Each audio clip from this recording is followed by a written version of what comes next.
থেকে আসছেন? আমি তো কৃষ্ণনগর এখান থেকে এসেছি। আনন্দ অন্য সময় আজকে তো প্রসাদ পেলেন না।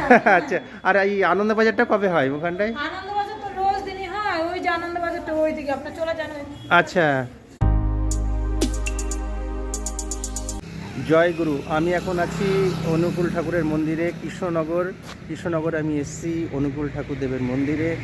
এখানে অনেক ধরে আসবো করছিলাম, কিন্তু আজকে এসেই পড়েছি। চলুন আর বেশি কথা না বলে আমি ভেতরের সব পরিবেশ, মন্দির সব কিছু আপনাদের দেখাবো, আমার সাথে থাকুন।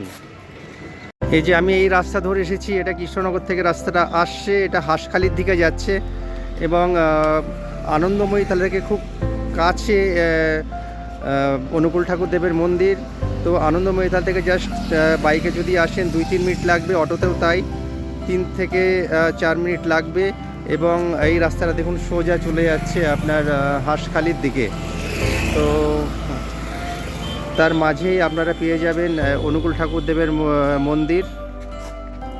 তো চলুন ভিতরে গিয়ে দেখাই শ্রী শ্রী অনুকূল ঠাকুরের মন্দির, যেখানে কৃষ্ণনগরে প্রতিষ্ঠিত হয়ে আছে।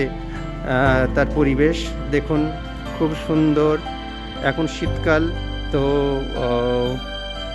চারিদিকে ফুল দিয়ে সাজানো এই মন্দির।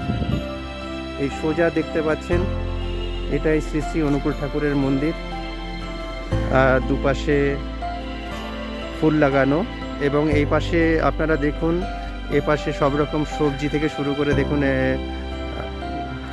পেঁপে গাছ, লাউ, পেঁপে এবং বিভিন্ন রকম সবজি চাষ করা হয়েছে। সত্যি খুব ভালো লাগে এই সব মন্দিরে আসতে। মানে অনুকূল ঠাকুরের মন্দির আমি অন্য জায়গায় দেখেছি, আমি ফার্স্ট টাইম এখানে কভার করলাম কৃষ্ণনগরে অনুকূল ঠাকুরের মন্দির।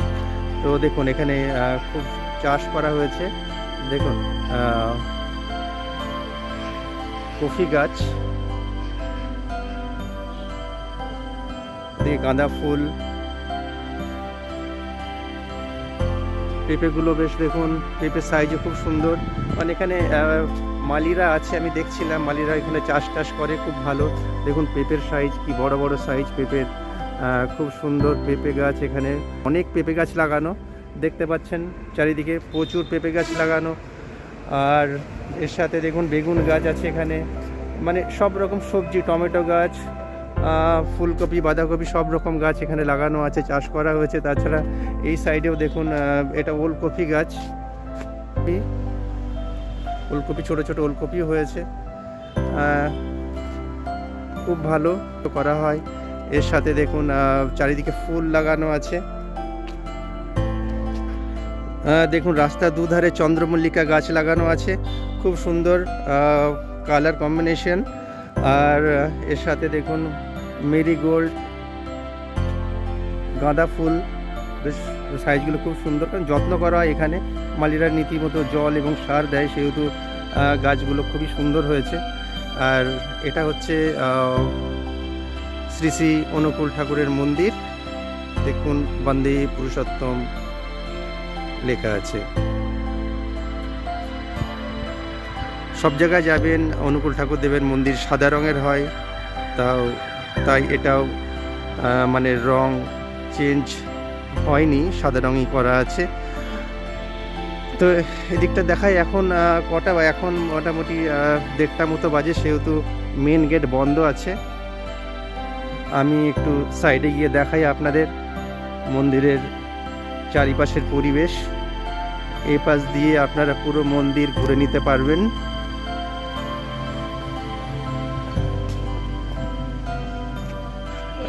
এখানে দেখুন, এখানটায় এই যে এইখানে এই রুমে প্রসাদ ঠাকুরের ভোগ তৈরি করা হয়। তা আমি এখন জিজ্ঞাসা করি দুপুরবেলায়, দিদি ঠাকুরের ভোগ আছে এখানে? এখন নেই? কখন পাওয়া যায় ঠাকুরের ভোগ? এখানে 10:30 থেকে 11:30-র মধ্যে এখানে প্রসাদ পাওয়া যায়। কটা থেকে? 10:30 থেকে 11:30। 10:30-11:30 প্রসাদ। আর বিকালবেলায় তো সানা প্রসাদ হয় প্রার্থনার পরে ওইখানটায়। আর হচ্ছে রাত্রি 8:30-টার দিকে এখানে লুচি প্রসাদ দেয়, মানে সাধারণ মানুষকেও দেওয়া হয়। কোত্থেকে আসছেন? আমি তো কৃষ্ণনগর এখান থেকে এসেছি। আনন্দ অন্য সময় আজকে তো প্রসাদ পেলেন না। আচ্ছা, আর এই আনন্দবাজারটা কবে হয় ওখানটায়? আনন্দবাজার তো রোজ দিনই হয়, ওই যে আনন্দবাজারটা ওই দিকে, আপনি চলে যান। আচ্ছা, ও মানে প্রত্যেক রবিবার হয় নাকি? না না, আমাদের এখানে আনন্দবাজারে সবসময় প্রসাদ পাওয়া যায়, সবসময়? মানে দুপুর 2টো পর্যন্ত নাকি কটা পর্যন্ত। দুটো? আচ্ছা আচ্ছা আচ্ছা, আমি গিয়ে একটু জিজ্ঞাসা করে নিচ্ছি ওখানে। ঠিক আছে ঠিক আছে, ধন্যবাদ। তো আপনারা শুনলেন এখানে মোটামুটি সকালবেলা এবং বিকালবেলা দুবেলায় ঠাকুরের ভোগ দেওয়া হয় এবং প্রসাদও পাওয়া যায়। এইখানে কাঁচ মন্দির আছে, চলুন কাছাকাছি গিয়ে একটু দেখে নিই। আমি এখানে কাঁচ ঘরের সামনে চলে এসেছি। এটা অ্যাকচুয়ালি এই কাঁচ ঘরটা হচ্ছে এখানে ধ্যান করা হয়, মেডিটেশন রুম। তো প্রার্থনার পর এখানে সবাই আসে এবং এখানে ধ্যান করা হয়। তো যেহেতু এখন বন্ধ, ভেতরটা আমি দেখাতে পাচ্ছি না। এদিকে বড় বড় বিল্ডিং আছে এবং সবই সাদা রঙের, যেটা সাদা রঙটা শ্রী শ্রী অনুকূল ঠাকুরের সব মন্দিরের কালার। কারণ আমি যেখানে যে মন্দিরে গেছি আমি এই রঙটাই দেখেছি। তো এদিকেও দেখুন খুব সুন্দর গাঁদা ফুলের চাষ করা হয়েছে। তো মন্দির মোটামুটি আমি ঘুরে নিলাম ওই পাশ দিয়ে, আবার আমি সামনের দিকে চলে এসেছি।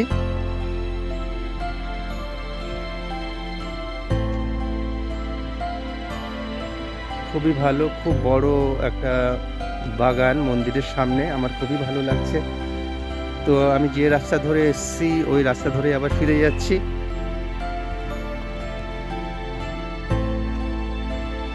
শ্রী শ্রী অনুকূল ঠাকুরের মন্দির,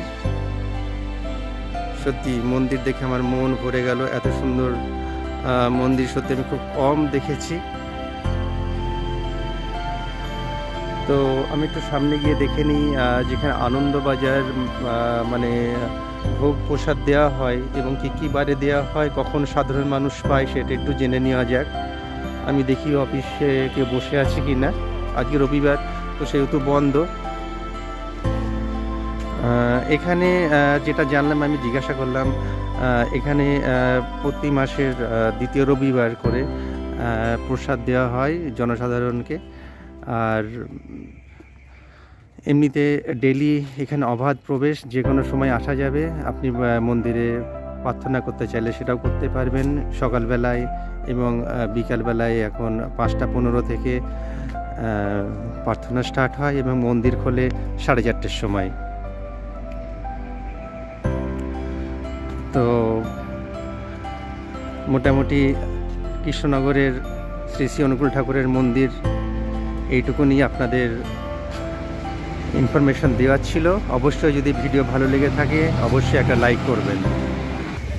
তো ফ্রেন্ডস, আজকে আমি শ্রী শ্রী অনুকূল ঠাকুরের মন্দির পুরো ঘুরে দেখলাম, আমার খুব ভালো লাগলো।